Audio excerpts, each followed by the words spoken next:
Hello friends, പതിവ് പോലെ തന്നെ ഇന്നും ഞാൻ രാവിലെ സൈക്ലിങ്ങിന് ഇറങ്ങി. ഇന്ന് എങ്ങോട്ടാണ് പോകുന്നറിയില്ല. കൂട്ടുകാരൻ വന്നിട്ട് വേണം തീരുമാനിക്കാൻ.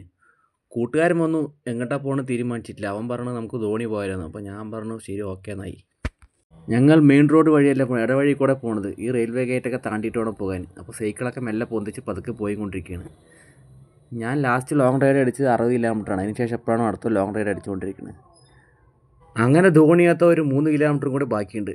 അപ്പോഴാണ് കൂട്ടുകാരൻ പറഞ്ഞ് ചായ കുടിക്കാമെന്ന്. അപ്പം ഞാൻ ഹോർലിക്സും അവൻ ബൂസ്റ്റും കുടിച്ചുകൊണ്ടിരിക്കുകയാണ്. ഞാൻ ഒരു ബന്നും വാങ്ങി, അവനും ബന്ന് വാങ്ങി. അപ്പോഴാണ് ഒരു നായ് വന്നത്. അപ്പോൾ ആ നായ്ക്ക് ഞാൻ തൊണ്ട് ബന്നിട്ട് കൊടുത്തു. അപ്പോഴത്തെ രണ്ടാൾ വന്നു. രണ്ടാൾക്കും ബന്നിട്ട് കൊടുത്തു. പകുതി മുക്കാൽ ബന്ന് നായ് കഴിച്ചു.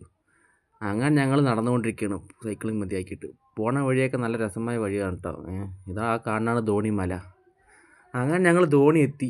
ഈ കാണാനാണ് ധോണി. അപ്പോൾ ഇവിടുന്ന് ഉള്ളിൽ കയറി. രാവിലെ തുറന്നിട്ടില്ല, ഞങ്ങൾ വന്നപ്പോൾ തുറന്നു. ഉള്ളിൽ കയറി ഒരു റൗണ്ടൊക്കെ അടിച്ചു. അങ്ങനെ ഞങ്ങൾ കുറച്ച് നേരം അവിടെ ഇരുന്നു. ആ ബേക്കറി കാണുന്ന ആൾക്കാർ വണ്ടൂരിൽ നിന്ന് വന്ന ആൾക്കാരാണ്. രാവിലെ 4 മണിക്ക് വന്നാൽ ഇരുന്ന് മതിയപ്പോൾ കുറച്ച് നേരം കടന്നു. ഞാനും കടന്നു. കടന്നപ്പോഴാണ് നായി വന്ന് എണിപ്പിച്ച് വിട്ടത്. മതി കടന്നത് കൊണ്ട് ആദ്യം അവനെ എണിപ്പിച്ച് വിട്ടു, പിന്നെ എന്നെ എണിപ്പിച്ച് വിട്ടു. രണ്ടാളും എണിച്ചു. വരുന്ന വഴിക്ക് ഒരു ചായക്കട കണ്ടപ്പോൾ എന്തെങ്കിലും കഴിച്ചിട്ട് പോകാൻ വെച്ചു. ഞാൻ ഒരു പത്തിരി കഴിച്ചു. കൂട്ടുകാരൻ പറഞ്ഞു എനിക്ക് ദോശ മതി പറഞ്ഞു. അവൻ 2 ദോശയും കഴിച്ചു. അങ്ങനെ എന്നത്തെ സൈക്കിളിൽ മതിയാക്കി നേരെ വീട്ടിലേക്ക്. പോകുന്ന വഴി നല്ല വെള്ളം ദാഹം. അപ്പോൾ ഒന്നും നോക്കിയില്ല, ഒരു സംഭാരമായി കുടിച്ചു. ചൂടത്ത് തണുപ്പ് സംഭാരം കുടിക്കാൻ നല്ല ടേസ്റ്റ് ഉണ്ടായിരുന്നു. അങ്ങനെ 29 കിലോമീറ്റർ സൈക്കിളിൽ കൂട്ടി.